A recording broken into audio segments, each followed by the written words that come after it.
Okay, so we were looking at the first definition, and notice a little something. So here's where we left off, right? Call to mind by which holy acts were you said. This is one of the main problems with doing open source documents. You run into things like this.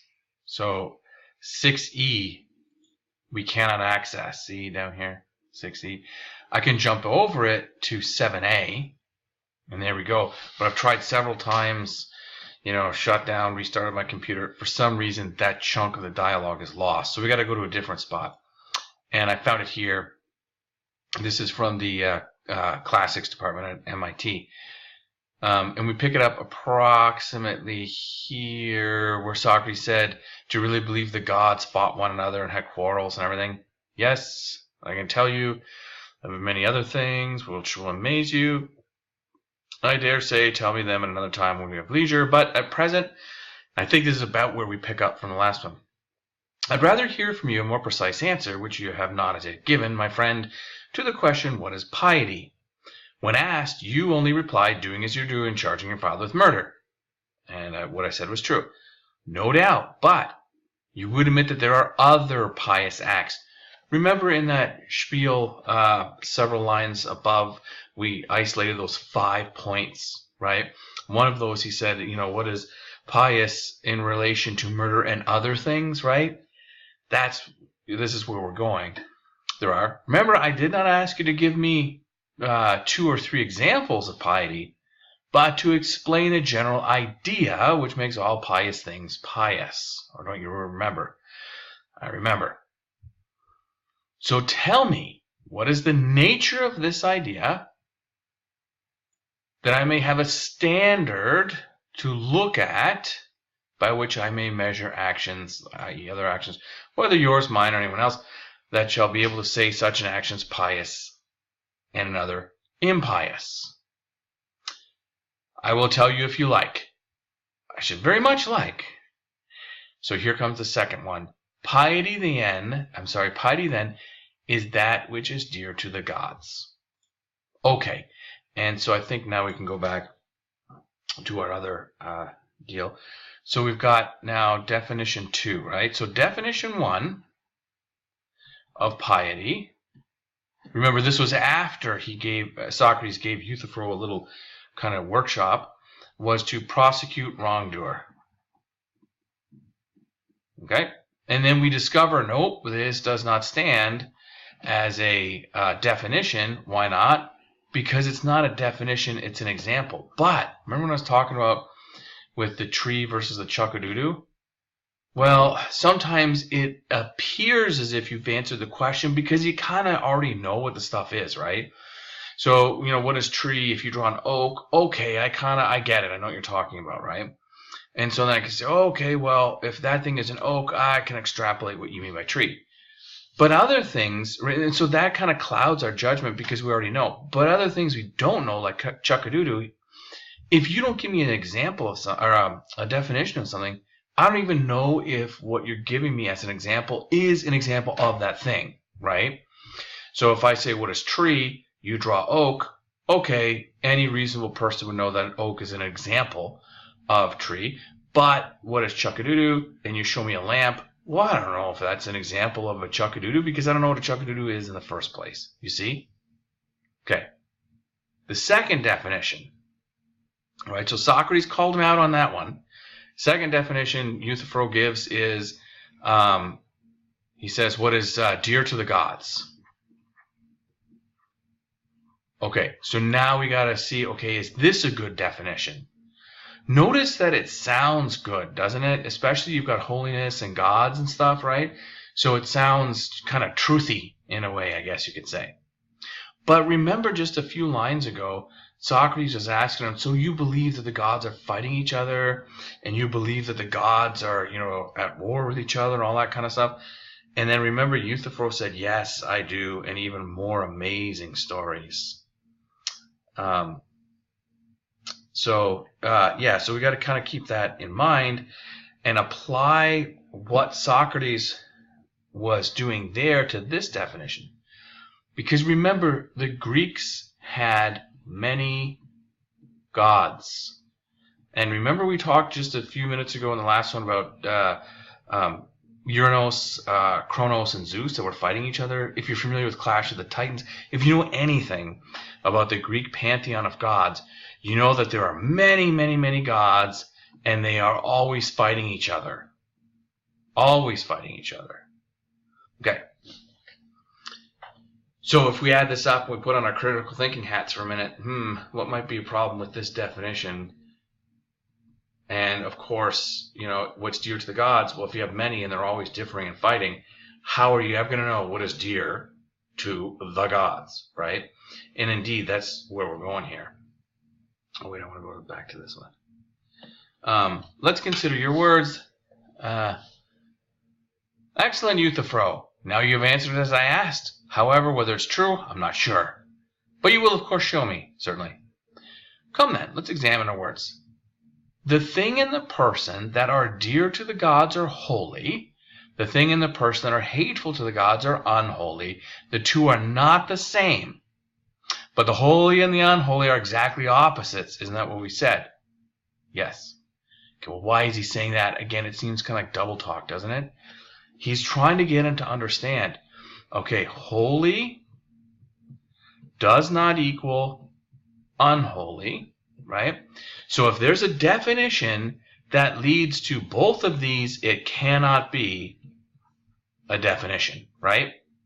And where he's wanting him to get to is the many gods that are fighting. So that means if you take action A, right, say maybe 32 gods would say that action A is impious. But maybe 48 gods would say that it is impious.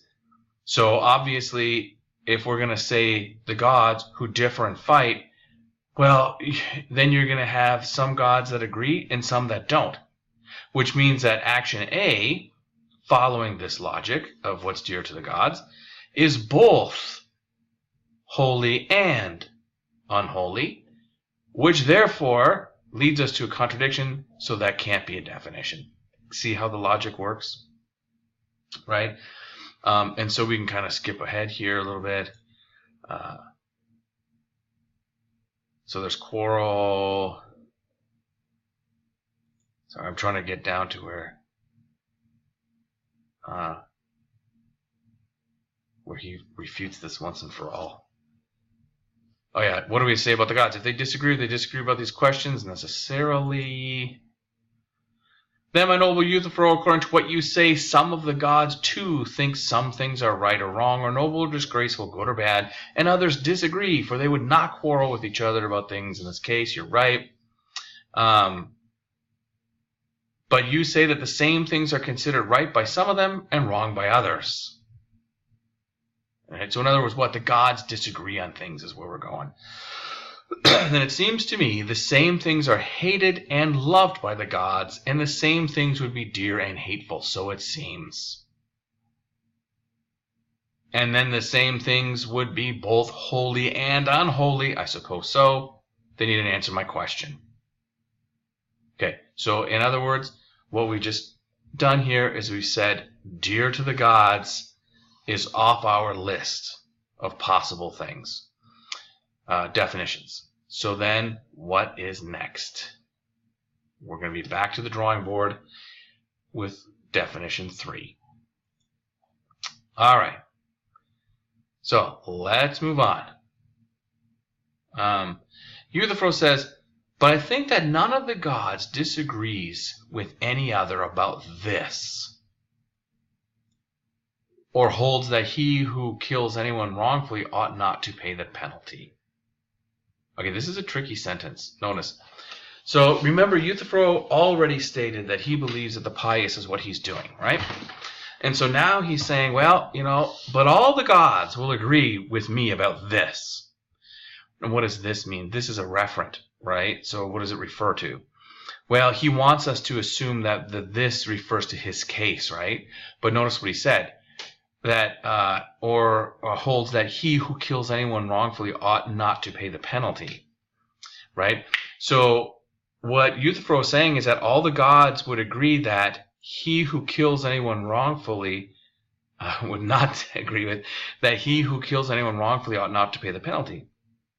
In other words, murderers should be punished, right? The gods would agree with that. Oh, of course.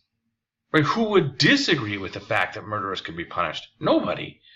I mean, even murderers themselves, if they're on trial, they don't defend themselves by saying, oh, we should, strike all laws about murder from the books. What they say is, I'm not a murderer because it was self-defense. It wasn't murder because it wasn't premeditated. It wasn't murder because I was temporarily insane. I mean, whatever, right? In other words, you're not going to deny that we should not punish murderers. What you'll say is, I'm not a murderer, right? Okay. Well, Euthyphro, to return to men, did you ever hear anyone arguing that he killed anyone wrongfully or did anything wrongfully ought not to pay? Right? Of course not. And basically, this is what Socrates argues for what we had just said. The wrongdoer must pay the penalty. Okay, good enough. Moving on.